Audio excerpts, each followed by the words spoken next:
Bismillahirrahmanirrahim. Assalamualaikum warahmatullahi wabarakatuh. Innal hamdalillahi nahmaduhu wa nasta'inuhu wa nastaghfiruh wa na'udzu billahi min syururi anfusina wa min sayyiati a'malina. May yahdihillahu fala mudhillalah wa may yudlil fala hadiya lahu. Ashhadu an la ilaha illallah wahdahu la syarika lah wa ashhadu anna Muhammad abduhu wa rasuluhu la nabiyya ba'd. Qala Allah ta'ala fi kitabihil karim, ya ayyuhalladzina amanu taqullaha haqqa tuqatih fala tamutunna illa wa antum muslimun.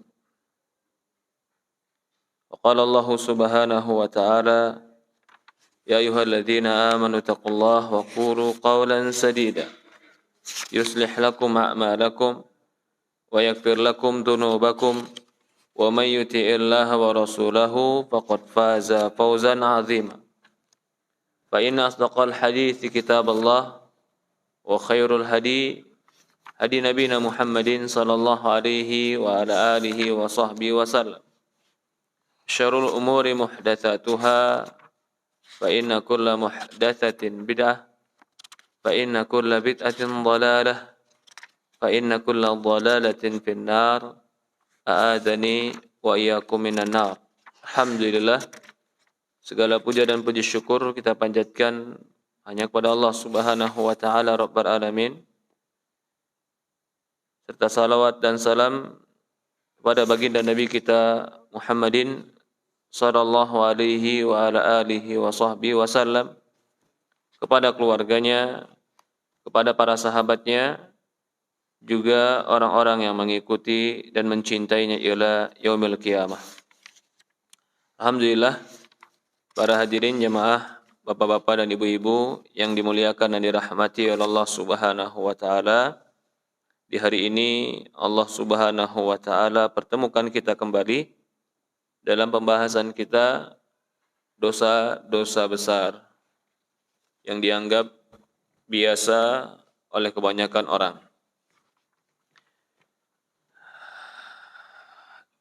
Hari ini kita akan masuk langsung saja kepada pembahasan yang baru tentang riba. Riba ini asal kalimat dari rubu, yaitu sesuatu yang berkembang dan tumbuh.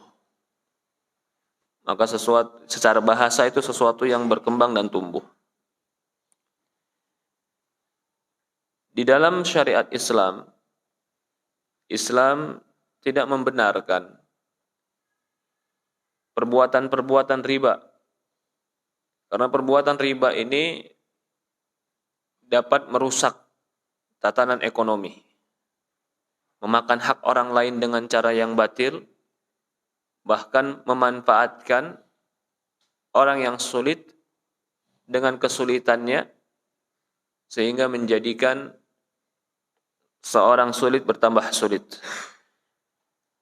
Di dalam Islam haram perkara-perkara yang seperti ini. Ya. Tetapi di zaman sekarang tersebar sangat banyak dari lini-lini kehidupan kita yang kita sadari atau tidak langsung berkaitan dengan riba atau bersentuhan dengan riba atau tidak lepas dari riba. Kita akan bahas di sini ya ayat-ayat Quran tentang masalah ini.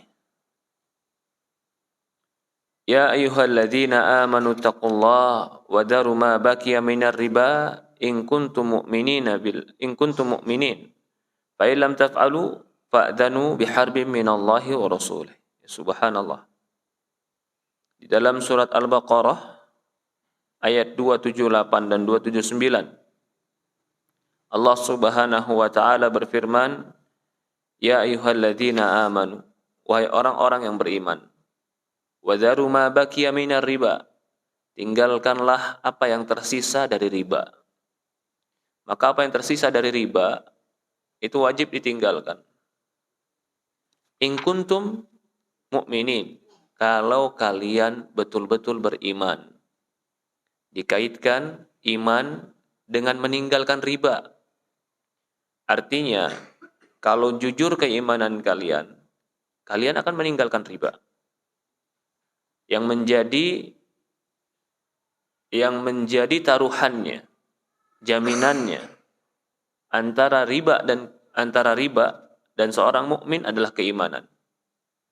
Kalau betul dia iman, dia percaya kepada Allah, pada hari akhir, dia akan tinggalkan riba. Tapi kalau dia nggak percaya dengan keimanan, atau dia lemah dalam keimanan, maka dia berat meninggalkan riba. Tidak berhenti sampai di situ. Apa kata Allah? Fa in lam taf'alu, kalau kalian tidak melakukan ini, fa'dzanu biharbim minallah, maka umumkan perang. Fa'dzanu, azankan.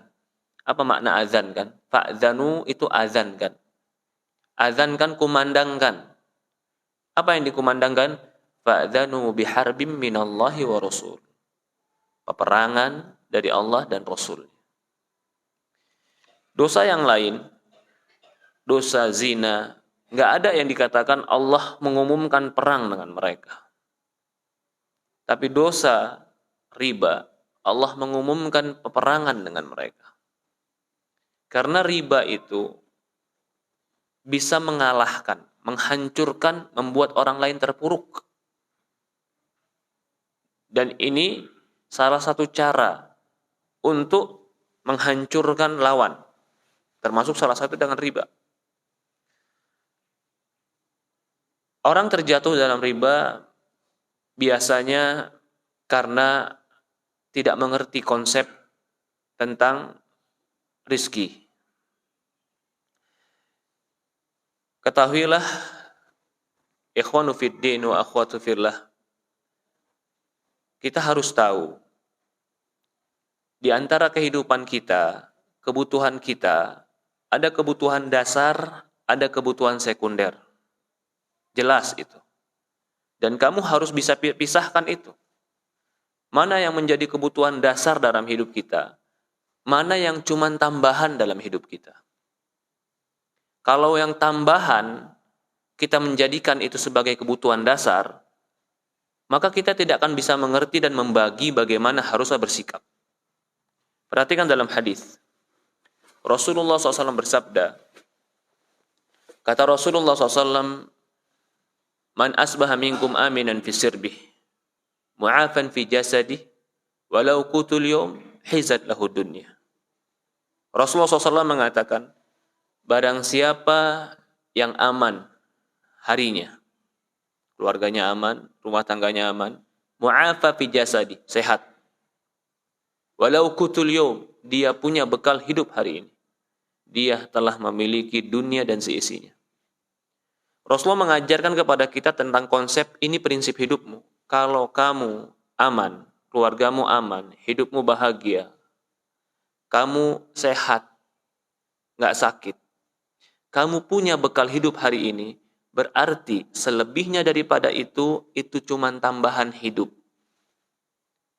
Artinya, selebih daripada itu, kalau kau tidak punya, tidak akan pernah merugikan dirimu. Kalau kau punya, itu adalah nikmat tambahan dari Allah. Tetapi, kalau kau tidak punya lebih daripada 3 ini, nggak ada yang kurang dalam hidupmu.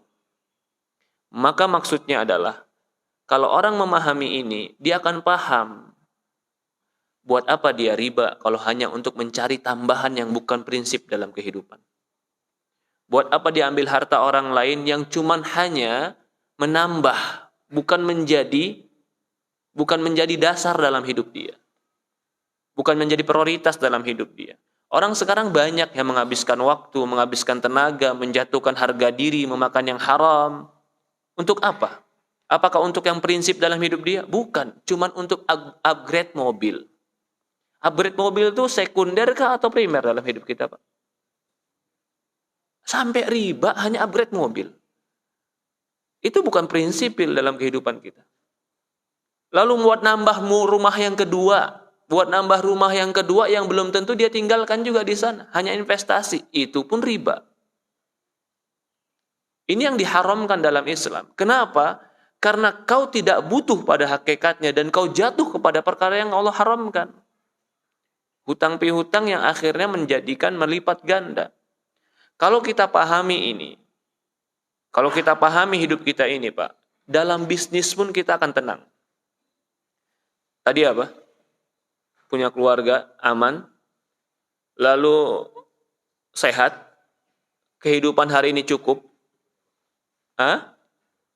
punya bekal hidup hari ini, nggak ada yang kurang hari ini, walaupun dalam bisnis kita rugi dalam bisnis kita, hitungannya rugi dalam kertas kita, tapi ternyata sehat kita ada, rumah kita tetap ada, bekal hari ini tetap ada. Adakah yang kurang dalam hidup kita?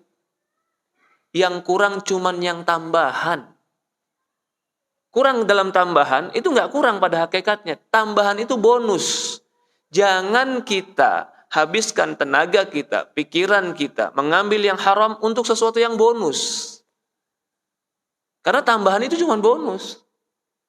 Prinsip hidup kita adalah Allah berikan kita sehat, Allah berikan kita keamanan, Allah berikan kita bekal hidup cukup hari ini untuk ibadah kepada Allah, maka kita tidak ada yang kurang. Ini siapa yang mengajarkan kita prinsip ini? Baginda Rasulullah SAW. Sehingga ketamakan, keserakahan, kerakusan, merasa tidak cukup, berlomba dengan dunia, itu dalam hati seorang muslim berkurang. Begitu pula, kalau dia punya prinsip ini, selain hilang dalam dirinya sifat-sifat tamak, ketika Allah hilangkan dari dia sesuatu yang tambahan tadi, dia nggak begitu kecewa. Contoh, walaupun kita bermohon kepada Allah agar Allah jaga kita, dia punya mobil 2. Dia sadar bahwasannya yang saya butuhkan tuh satu. Satu ini kadang-kadang saya butuhkan, kadang tidak. Tiba-tiba mobil ini hilang. Apa yang terjadi? Kecewa? Iya. Sebesar apa kecewa dia? Sebesar pengetahuan dia, sebesar apa mobil ini dia butuhkan. Ketika dia katakan ini kan tambahan. Ketika Allah ambil nggak ada yang kurang sebenarnya. Cuman yang lebih agak kurang. Tapi berkurangkah prinsip dalam kebaikan hidupmu? Nggak berkurang. Inilah yang Rasulullah katakan dalam sebuah hadis ya. Mudah-mudahan dipahami yang saya jelaskan ini. Laisa ginaan kasratil ard walakina ginan nafs. Kata Rasulullah SAW, bukan orang yang kaya itu yang bergelimang harta, tapi orang kaya itu yang jiwanya cukup. Jadi kita harus bedakan mana yang menjadi primer dalam hidup kita dan mana yang menjadi sekunder dalam hidup kita, tambahan. Kalau yang sekunder kita jadikan kepala di kaki, kaki di kepala, yang halal, yang haram, yang riba, semua kita makan gara-gara hanya sekunder, kita berarti belum mengerti hakikat kebahagiaan. Kalau primer umpamanya, Ustadz primer, anak butuh banget buat makan. Kalau anak nggak riba, anak nggak dapat makan, Ustadz. Kalau betul itu menjadi prinsip, babi pun halal. Iya tidak? Kapan itu? Ketika kau mati, atau sakit, atau mungkin kau akan terjatuh dalam kehancuran. Jangankan riba, babi aja halal, Pak. Jadi jangan dikira Islam kaku, Islam tidak fleksibel, tidak. Islam menjaga kita agar kita tidak menjadi hubbud dunia, budak dunia. Kapan itu? Ketika kita mengerti prinsip kehidupan. Apalagi riba. Riba itu memanfaatkan kesulitan orang sulit. Karena dalam Islam tidak boleh meminjam kecuali hajat dan keterpaksaan. Dan ini pun harus kita tanamkan dalam prinsip kita. Kalau bisa jangan minjem kalau bukan butuh. Minjem cuma buat ngopi. Gimana Ustaz? Minjem buat ngopi. Ngopi di tukang kopi, habis itu dia gesek pakai kartu. Minjem buat ngopi. Kan gampang Ustaz, Anda ganti lagi. Bukan masalah itu. Kalau bisa dalam hidup kita jangan meminjam kalau nggak ada kebutuhan. Itu harus. Karena mengantarkan diri kita kepada meminjam hutang. Rasulullah berdoa, ya Allah aku berlindung darimu dari terlilit hutang. Artinya kalau dia memohon kepada Allah berlindung dari terlilit hutang, berarti dia akan menjaga dirinya supaya tidak terjatuh dalam hutang. Gak mungkin dia berdoa, ya Allah jauhkan dari aku dari hutang, tapi kemana-mana ngutang. Maka pemahaman dari hadis itu, Rasulullah SAW tidak akan pernah berhutang kalau nggak terpaksa. Pernah Rasulullah berhutang? Pernah. Kapan itu? Dia hutangkan baju perangnya hanya untuk beli gandum di rumahnya. Gandum ini kebutuhan primer, kebutuhan mendasar dalam rumah tangga. Bukan untuk sesuatu yang sekunder tadi, bukan untuk sesuatu yang nggak penting dalam rumah tangga. Orang sekarang kebanyakan jatuh ke dalam riba hanya perkara sekunder. Ustadz, kalau nggak minjem, usaha saya nggak maju Ustadz. Sekarang jalan nggak? Jalan Ustadz. Tapi kalau saya minjem kan lebih cepat jalannya. Kamu mau apa dalam usahamu? Kalau kamu nggak minjem, kamu bisa makan dari usahamu sekarang? Bisa Ustadz. Kamu bisa hidup dari usahamu sekarang? Bisa Ustadz. Hidupmu sehat? Sehat Ustadz. Kamu minjem buat apa? Biar bisa lebih keren dari teman-teman yang lain Ustadz. Tujuan kamu udah salah. Tujuan kamu udah salah, akhirnya kamu jatuh kepada yang salah karena prinsip dan cara berpikirmu salah. Loh, kalau gitu orang Islam nggak boleh kaya Ustaz. Pisahkan. Nggak boleh riba dengan nggak boleh kaya beda. Jangan kira orang nggak boleh riba berarti nggak boleh kaya. Islam membolehkan kita kaya, tapi Islam mengharamkan kita riba. Karena kehancuran ekonomi itu sebabnya riba. Bahkan sekarang saya membaca beberapa tulisan, termasuk kehancuran ekonomi Amerika sekarang karena mereka membiarkan di mana-mana riba. Apa-apa riba.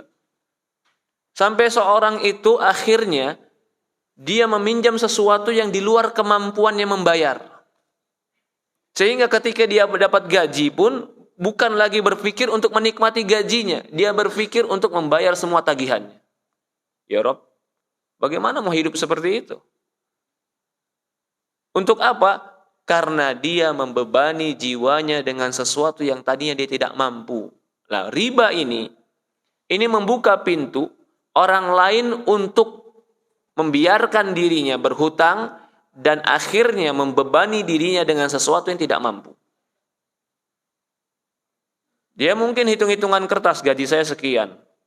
Ini kalau saya pinjam nanti saya nyicil lebih sekian. Oh, sekian saya bisa per bulan. Itu hitungan kertas kamu. Berapa tahun kamu pinjam? 10 tahun. Apa kamu tahu kejadian yang 10 tahun akan datang ke depan rumah tanggamu? Kehidupanmu? Apa kamu tahu pasti kamu seperti ini terus? Belum tentu. Apalagi 10 tahun, 15 tahun ke depan. Nggak tahu. 3 tahun ke depan. 3 tahun, 2 tahun aja kita nggak tahu. Apalagi kita mengikat perjanjian. Yang di situ ternyata kita nggak tahu apa yang akan terjadi. 5 tahun ternyata di PHK. Apa yang terjadi? Bagaimana akhirnya? Begitu di PHK Pak, subhanallah. Ini banyak kejadian kemarin ketika awal-awal corona. Begitu dari PHK, bukan lagi terpukul karena nggak ada kerjaan.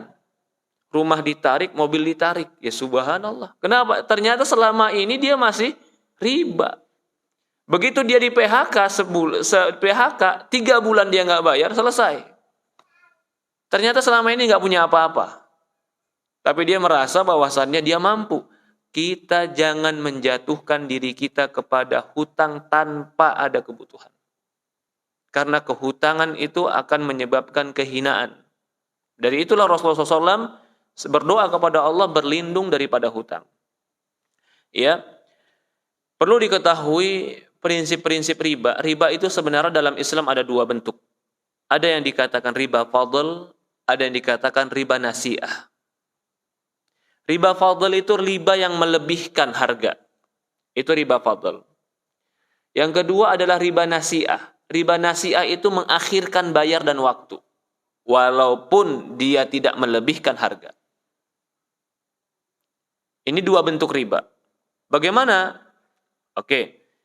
Sebelum kita masuk dalam contoh-contoh riba tadi, kita menginginkan dulu, tidak semua barang di dalam Islam yang dilipat gandakan menjadi riba. Yang menjadi riba itu dalam Islam hanya barang-barang pokok. gandum, kurma, zabib, dinar, dirham. 5 ini nih. Apa tadi? Gandum, kurma, zabib. Zabib itu kismis, Pak. Anggur yang dikeringkan itu zabib. Zabib, dinar, dirham. Ini yang saya ingat. 5 ini barang yang tidak boleh dilipat gandakan riba dia. Jadi nggak semua riba. 1 mobil ditukar dengan 2 mobil riba, tidak, Pak? Tidak. Karena dia bukan masuk dalam 5 kategori ini. Saya punya 1 mobil. Mobilnya baru. Teman saya punya 2 mobil. Dua-duanya agak lama. Saya nilai sama dia nilai dengan saya, tukar. Ya 2 mobil buat saya kasih 1 mobil. Riba atau tidak? Tidak. Karena itu bukan 5 bahan pokok tadi. Yang menjadi riba hanya 5 ini. Lalu para ulama membagi 2 kelompok. 5 ini menjadi 2 kelompok. Gandum, kurma, zabib, ini 1 kelompok. Dinar, dirham, itu 1 kelompok. Jadi 2 kelompok. 2 jenis. Kalau barangnya mungkin 5, kalau dikelompokkan jenisnya menjadi 2. Jenis 3 ini, saya ulang lagi, gandum, kurma, kismis, ini jenis barang yang dia ditimbang, makanan pokok bisa disimpan. Perhatikan. Dia ditimbang, makanan pokok, dan disimpan. Maka para ulama mencari kenapa 3 barang ini menjadi sebuah riba. Apa sebabnya? Apa ilahnya? Apa faktornya? Ada yang mengatakan faktornya 3 ini. Makanan pokok, ditimbang, dan disimpan. Kalau sudah 3 faktor ini yang menjadi sebab, maka ini menjadi dasar untuk kias. Analogi, Pak. Saya mau contohkan sekarang. Beras. Beras ada nggak dalam 5 kategori tadi? Nggak disebutkan kan dalam hadis? Tapi dia termasuk jenis yang ditimbang makanan pokok dan disimpan. Bahkan bentuknya dengan gandum hampir nggak jauh beda. Pohonnya, bijinya, nggak jauh beda sama gandum. Maka itu para ulama menganalogikan beras termasuk riba. Apa dalil ribanya beras? Apa, Pak? Kias dengan gandum. Oke? Ini akan meluas. Kalau begitu, apakah semua bahan pokok yang disimpan dan ditimbang akan menjadi riba? Beras 1 kilo ditukar dengan beras 2 kilo. Riba atau tidak? Hah? Riba. Karena bahan pokok dengan bahan pokok.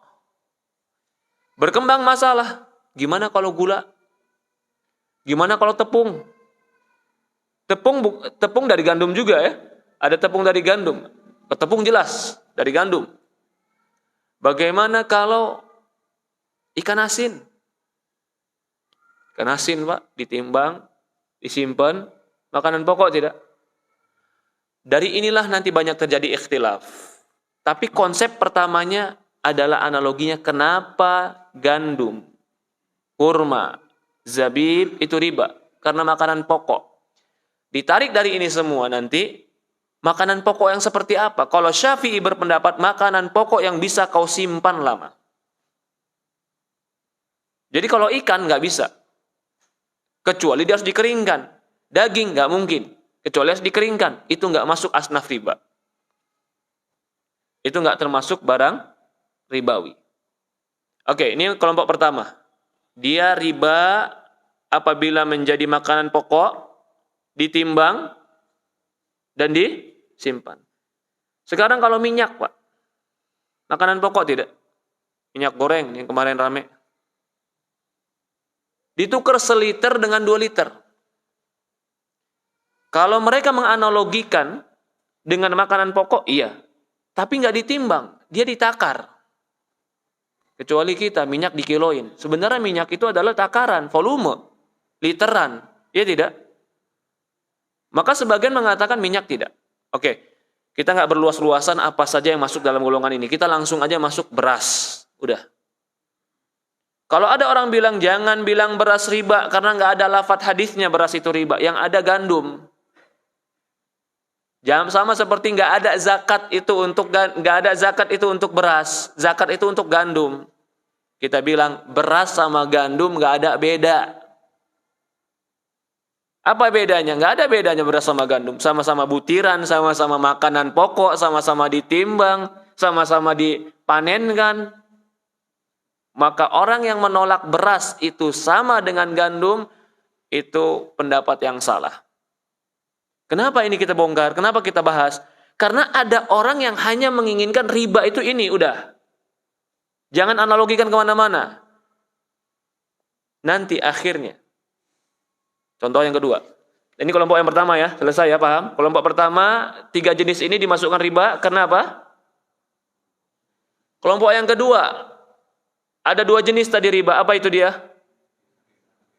Dinar dan dirham ini adalah barang berharga. Dinar dan dirham itu emas dan perak. Oke? Emas dan perak, kenapa menjadi riba? Apakah karena emas dan peraknya? Atau karena ada makna lain? Kalau kita memahami emas dan perak itu beriba karena hanya emas dan perak, karena hanya zatnya emas dan perak. Kalau gitu sekarang kita dapetin batu bara. Batu bara sekarang mahal nggak, Pak? Mahal. Atau batu mulia seperti mutiara. Apakah menjadi riba kita kiaskan emas dan perak? Kata ulama enggak. Lah kalau gitu emas dan perak kenapa menjadi riba? Kata para ulama, dia memiliki nilai yang berharga. Apanya yang menjadi riba? Nilai yang berharga. Ini harus dipahami. Emas dan perak itu riba karena dia nilai yang berharga. Maka sekarang analogi emas dan perak menjadi riba. Kemana, Pak? Ke uang kertas. Kalau orang cuma berpikir yang riba itu adalah emas dan perak. Uang, kertas, itu kertas sama kertas nggak ada riba. Berarti pinjam 1 juta, kembali 1.500.000, boleh tidak? Kalau dia menolak analogi ini, apa kata dia? Boleh. Kita bilang, dinar dan dirham di zaman itu adalah uang. Jadi zaman itu, Pak, Masya Allah, pergi ke pasar tuh betul-betul emas yang dikasih. Dinar itu perak betul-betul dikasih. Jadi dia selain ada angkanya, ada nilainya, memang langsung uang. Kalau sekarang kan kita bukan. Emasnya ditaruh di bank, bank mengeluarkan surat. Surat ini yang dinamakan uang. Kan begitu. Berarti uang ini pengganti nilai emas. Maka jangan pisahkan antara uang kertas dengan emas. Karena sekarang ini ada orang yang arahnya ke sini. Boleh kok pinjam kertas. Sekarang contoh kata dia. Ini analogi sama dia. Saya pun bawa kertas 2 kilo. Kertas 2 kilo saya bawa. Saya tukar dengan kertas punya bapak 3 kilo. Kertas dengan kertas saya tukar, riba atau tidak? Hah? Nggak riba kan? Lah kalau begitu uang kamu dari apa buatnya? Uang kamu terbuat dari apa? Kertas. Kalau begitu tukar uang dengan tukar uang nggak riba. Karena sama-sama kertas. Kita bilang, kamu itu butuh angkanya atau butuh kertasnya? Di uang. Kalau kamu butuh angkanya, kalau kamu butuh kertasnya, ya sudah jangan lihat gambarnya, jangan lihat angkanya. Saya kasih, kamu kasih. Pasti dia nggak mau. Ya lihat dulu dong angkanya. Berarti kamu bukan butuh kertasnya, kamu butuh nilainya. Ketika kamu butuh nilainya, itulah yang dikatakan emas dan perak. Harganya yang menjadi riba. harganya yang menjadi riba. Jadi apapun dia, kalau dia bernilai berharga, dia nggak ngasih kertas uang, Pak, obligasi dikasih sama dia. Atau dikasih sama dia cek. Atau dikasih sama dia nilai saham. Nilai saham itu terkadang kan uang. Saya punya 10 lembar, kamu punya berapa lembar? 20 lembar, tukeran kita. Ini akan berkembang dengan apa? Dengan perkembangan zaman. Saya punya e-money, Bapak punya e-money. Tukerannya. Kenapa tukerannya? Bukan karena gambar di e-money-nya. Oh, punya saya gambar cemen, punya Bapak nggak ada gambar, tukeran kita. Karena ada isinya. Berarti apa? Bukan karena kartunya, tapi karena nilainya. Itulah riba. Jadi, bahkan zaman sekarang umpama, yuk tukeran apa? Kita tukeran ini yuk, tukeran akun Gojek. Akunnya tukeran. Tapi yang saya ada nilai uangnya dan plus bonus-bonusnya, dia nggak ada nilai uangnya di situ. Dia nggak ada top up-nya di situ. Riba atau tidak, Pak? Riba. Ini harus dipahami. Jadi memang Islam menyebutkan 5 barang ini riba.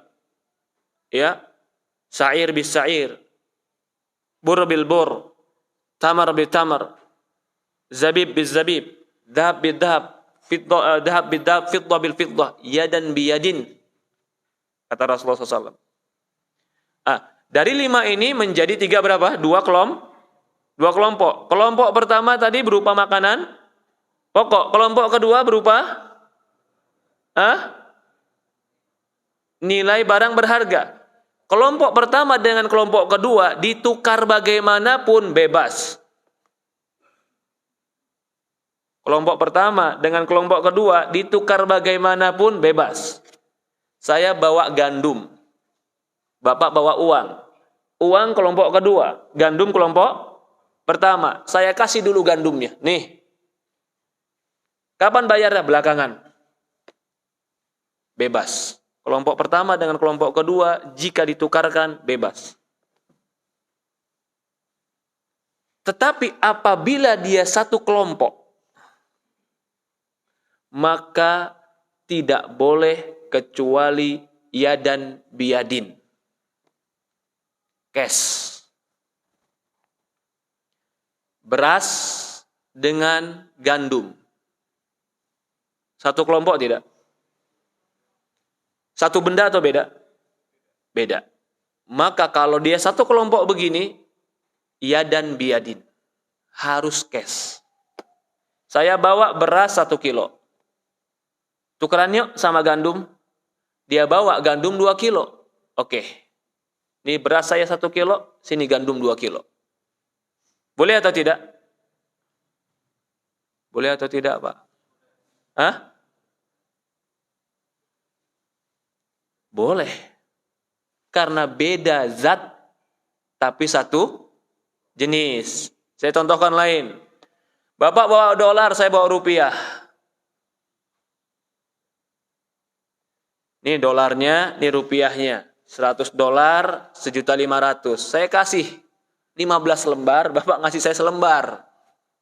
Dolar sama rupiah. Boleh atau tidak? Satu jenis, beda zat, beda barang. Beda ain namanya. Itu boleh. Walaupun yang lain berlebih, boleh. Karena memang beda barang. Tapi satu jenis. Kalau dia satu jenis seperti ini, harus cash. Saya kasih nih, Pak Adi, ini uang dolar, 100 dolar. Harganya sekarang 14.890. Oke. Hafal. Lalu Pak Adi bilang, oke Ustaz, saya ambil nih 100 dolar, tapi uangnya besok. Yang rupiahnya. Boleh tidak? Nggak boleh. Karena utang di situ. Satu jenis tidak boleh diakhirkan salah satunya. Maka nanti masalah, Pak. Saya toko emas, Pak Adi toko emas. Pak Adi, ini emas, iya. Saya beli 1 gram 800.000, 900.000 umpamanya. Saya beli. Uangnya besok ya. Uang sama emas satu jenis atau tidak? Satu jenis. Tapi karena diakhirkan, ini namanya riba nasi'ah. Riba apa? Nasi'ah. Dia satu jenis. Jangan diakhirkan. Rasul mengatakan yadan biyadin. Yadan biyadin itu apa? Tepok sama tepok. Ada sini. Itu yadan biyadin. Riba, contoh lain. Ini yang masih satu jenis ya. Tadi kalau yang berbeda jenis, gandum dengan emas atau perak gampang. Jual beli sesukamu. Mau kasih lebih banyak, mau kasih lebih kurang, mau bayar besok, mau bayar sekarang, itu jatuhnya utang piutang. Boleh. Tapi kalau dia satu jenis, jangan diutangkan. Kalau lebih memang sesuai dengan harganya. Contoh lain. Emas dan perak. Satu jenis atau satu barang? Satu jenis. Saya bawa 1 gram emas ditukar dengan 10 gram perak. Boleh tidak? Apa syaratnya? Cash. Sama seperti dolar tadi. Syaratnya apa? Cash. Karena besok diakhirkan, harga berubah.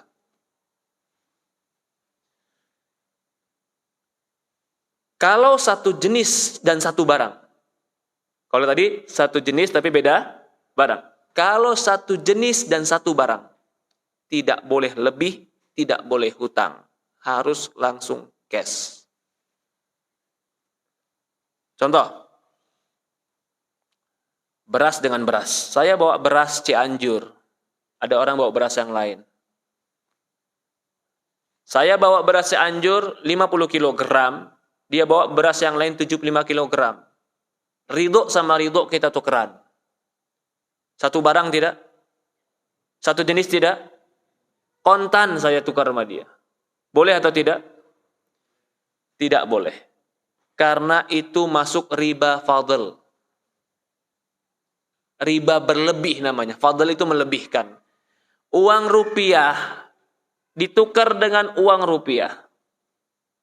Saya kasih 1 juta, dipulangin 1.500.000. Satu barang, satu jenis. Boleh tidak? Nggak boleh. Riba namanya. Itu namanya apa? Riba. Jadi kalau dia satu barang dan satu jenis, tidak boleh dilebihkan, tidak boleh diakhirkan kecuali hutang. Tapi kalau dia satu jenis dan beda barang, boleh dilebihkan sesuai nilai, tapi tidak boleh diakhirkan dalam penunaian kalau sudah disepakati nilainya. Ya.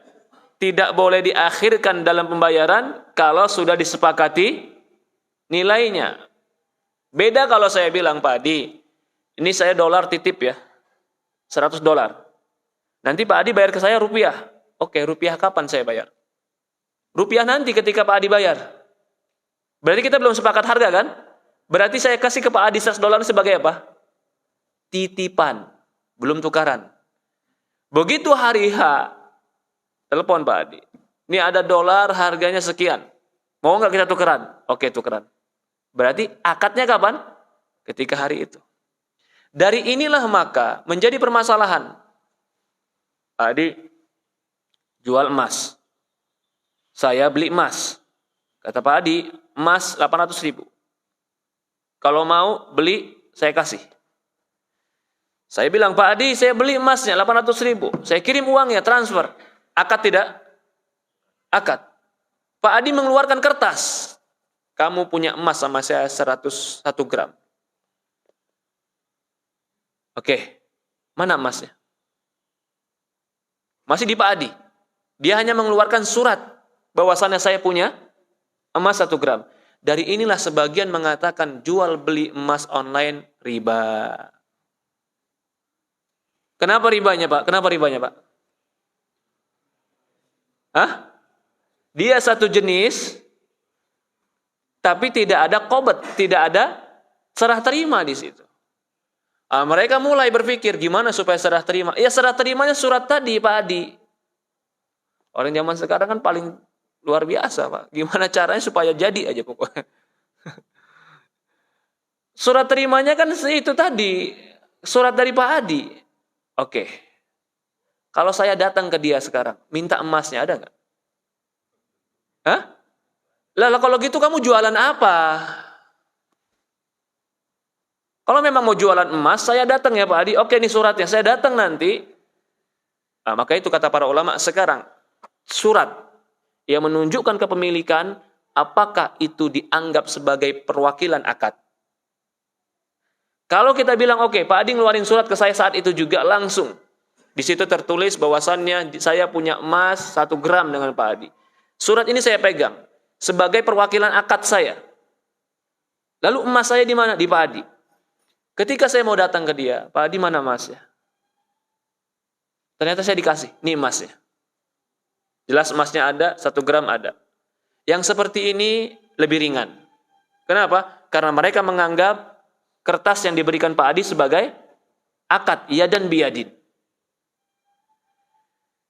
Tetapi kalau emasnya nggak ada, begitu kita mau minta, persyaratannya susah. Mau beli, persyaratannya gampang. Begitu kita mau ambil, macam-macam. Ada biaya ini, biaya itu, biaya ini.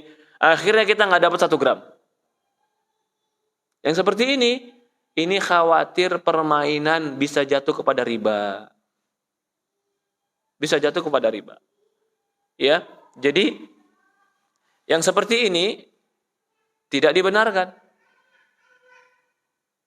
Emas dan perak itu adalah alat tukar, bukan objek dari perdagangan.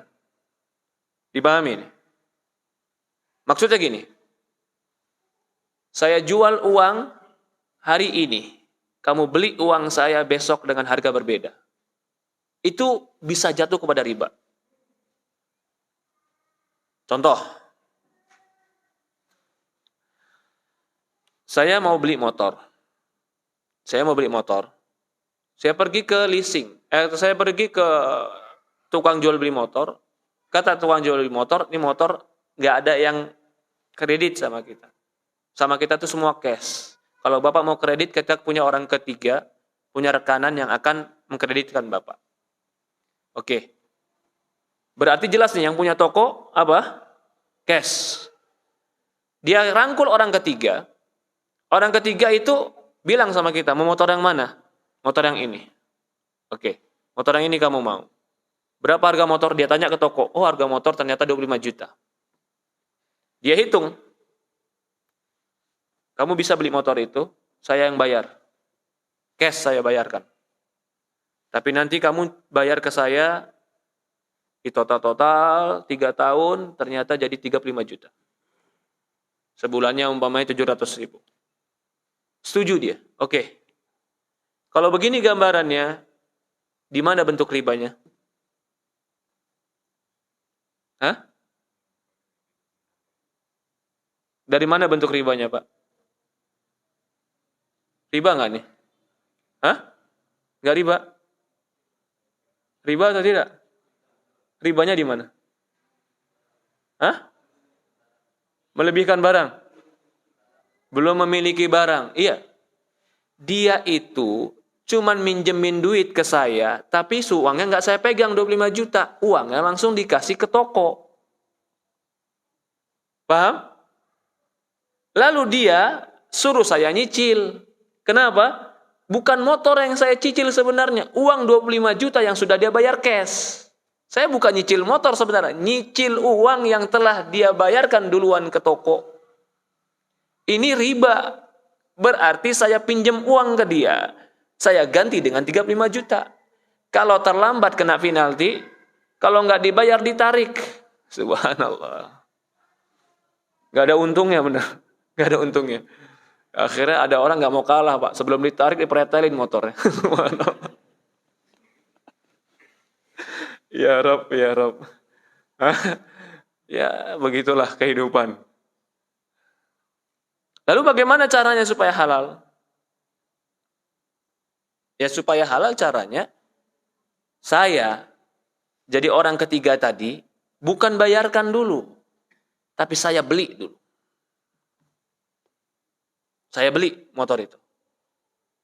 Udah jadi punya saya, Saya bawa ke tempat saya, ini motornya udah ada. Saya akad baru dengan dia. Jangan akad duluan. Nah, ini bedanya tipis. Kalau motor belum saya ambil, udah akad duluan, berarti saya pinjam duit.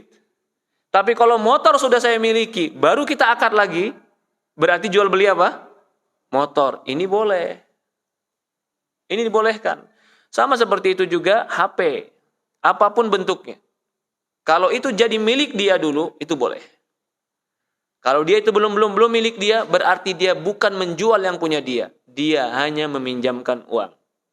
Itu jatuhnya riba. Ini gambaran riba secara dasar. Jadi kalau kita pahami 5 kelompok ini atau 5 barang ini, inilah dasaran riba. Tetapi dari 5 ini terbagi menjadi 2. Makanan pokok dan barang berharga. Yang makanan pokok ini menjadi dasar analogi untuk seluruh makanan pokok. Yang akhirnya jadi beras. Sebagian mengarahkan kepada gula. Sebagian mengarahkan kepada garam. Karena mereka menganggap itu makanan pokok. Yang emas dan perak tadi, itu mereka arahkan kepada uang, kepada kertas yang berharga. Ya, kalau dia berbeda jenis makanan pokok dengan jenis barang berharga, tukar sesukamu dan bayar sesukamu, sesuai ridho. Kalau dia satu jenis, maka boleh dilebihkan, tapi tidak boleh diakhirkan dalam bayar jika telah disepakati harga. Kalau tidak disepakati harga, seperti saya tukarkan tadi uang kepada Pak Adi, dolar saya kasih sekarang, tapi akad belum ditunaikan. Kapan? Nanti. Ketika saya mau ngasih rupiah, di situ harganya. Itu nggak masalah. Yang masalah itu udah disepakati harga, udah dikasih salah satunya, yang satu lagi belakangan. Itu yang bisa menjadi riba nasiah namanya, riba yang diakhirkan. Ya, kalau dia satu jenis dan satu barang, apa contohnya? Satu jenis dan satu barang, apa contohnya? Beras sama beras, maka dia tidak boleh diakhirkan dan tidak boleh dilebihkan. Dolar sama rupiah, satu jenis atau satu barang? Tapi beda barang. Boleh melebihkan salah satunya? Bolehkah mengakhirkan jika telah terjadi akad? Nggak boleh. Harus kalau jadi akad bayar sekarang. Kalau mau bayar nanti, ya sudah nanti aja harganya keluar. Kapan kamu mau bayar? Ya. Masalah lagi. Ini ikhtilaf ulama. Rupiah. Kertas dengan rupiah logam. Ini termasuk satu jenis dan satu barang, ataukah satu jenis beda barang? Hah? Ya Bapak. Saya akan gambarkan begini. Saya bawa 10.000 kertas. Tolong tuker koin. Dikasih koinnya 9.000. 1.000-nya apa? Buat saya. Dia kalau kita kategorikan satu jenis dan satu barang, maka dia riba. Tapi kalau kita kategorikan satu jenis dan beda barang, riba tidak? Maka itu ikhtilaf ulama masalah ini. Sebagian mengatakan ini beda barang dan nggak satu jenis. Tapi mengatakan dia satu jenis satu barang karena dia satu mata uang. Karena yang dikatakan satu barang itu bukan berarti sama-sama kertas, tapi nilainya mata uang yang sama. Maka itu dikatakan satu barang. Jadi kalau koin ditukar dengan kertas, ya tetap satu jenis dan satu barang. Karena sama-sama rupiah. Dolar dengan rupiah beda jenis dan satu jenis tapi jenisnya apa? Barang berharga. Tapi beda barang. Karena satu dolar satu rupiah. Seperti itu. Iya. Ini gambaran dasar daripada riba yang akhirnya nanti berkembang. Saya telepon Pak, tolong belikan saya nasi goreng. Uangnya mana? Nanti pakai uang bapak dulu deh. Si bapak beli pakai nasi goreng 15.000 pakai uang dia. Dia datang ke tempat saya kasih uang. Ini uang antarnya. Ini uang saya pinjam tadi 15.000. Riba atau tidak? Hah? Riba atau tidak? Riba atau tidak? Jangan ragu Pak, riba atau tidak? Ustaz, kalau riba repot saat malam-malam nasi goreng susah antara. Saya contohkan lagi. Ada orang ke rumah saya, Ustaz pinjam uang, berapa? 500.000. Saya kasih 500.000. Saya bilang sama dia, ini 500.000 jangan ditambahin, pulangin sama saya 500.000. Oke? Tapi saya minta seminggu sekali pijitin saya. Gak dikasih uang Pak, dikasih jasa saya sama dia. Padahal jasa dia mijitin saya bisa jadi 150.000 per pijit. Sebulan 4 kali 600.000. Dia minjem berapa tadi? 500.000. Dia ngasih 500.000 full plus 4 kali pijit. Untung 600.000 saya. Tapi berupa jasa yang saya syaratkan. Riba atau tidak ini? Hah? Loh dia nggak bayar uang sama saya. Lebihnya apa Pak? Jasa keuntungan. Saya pinjam uang sama dia tadi 15.000 untuk beli nasi goreng. Tapi dia syaratkan jasanya harus pakai motor saya. Berarti menggunakan jasa dia itu wajib. Gara-gara pinjam uang. Kalau begitu, bayar dia kelebihan dari gara-gara pinjam uang. Ini bagi yang beranggapan itu adalah pinjam uang dan bayarnya dengan jasa. Kalau yang berpikir enggak, saya nggak pinjam uang sama dia, saya memang jasa ke dia. Gimana jasanya? Kamu pergi beli, toh juga yang saya beli udah di-up kadang-kadang di mana? Di aplikasi, sudah berbeda dengan harga di sana. Jadi saya bukan pinjam uang, saya beli ke dia. Dia yang nganterin ke saya. Kalau cara berpikir yang kedua, riba atau tidak? Enggak riba. Maka dari itu, riba itu perkara yang haram, perkara yang disepakati. Bahkan orang yang menghalalkan riba bisa kufur dan boleh diperangi. Tapi gambaran dan kasus per kasus itu perkara yang banyak diperselisihkan. Jadi kita bilang tadi apa? Riba, perkara yang disepakati dan nggak ada yang mengingkari. Bahkan yang mengingkari riba itu bisa diperangi. Tapi kasus per kasus banyak perselisihan karena beda cara pandang. Nah ini makanya terkadang masalah riba ini diperselisihkan tentang bagaimana cara pandang kita. Cara pandang kita tentang itu. Ya. Allahu a'lam. InsyaAllah pertemuan akan datang kita akan baca ancaman-ancaman Allah Subhanahu wa taala dan Rasulullah tentang orang-orang yang melakukan riba. Ada pertanyaan, tafadhol. Astagfirullahaladzim.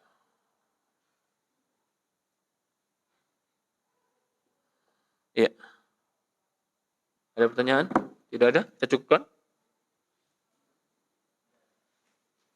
Kirim WhatsApp aja, WhatsApp. Bisa?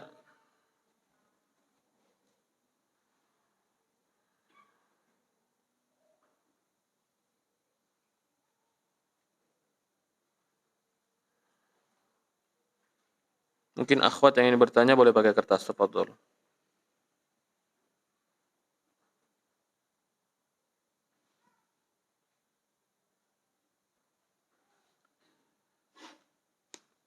Assalamualaikum Ustaz, izin bertanya, dulu saya punya rumah kredit KPR, akan tetapi rumah tersebut saya over kredit. Yang saya tanyakan, apakah saya masih menanggung dosa riba tersebut karena rumah masih atas nama saya dan proses kreditnya?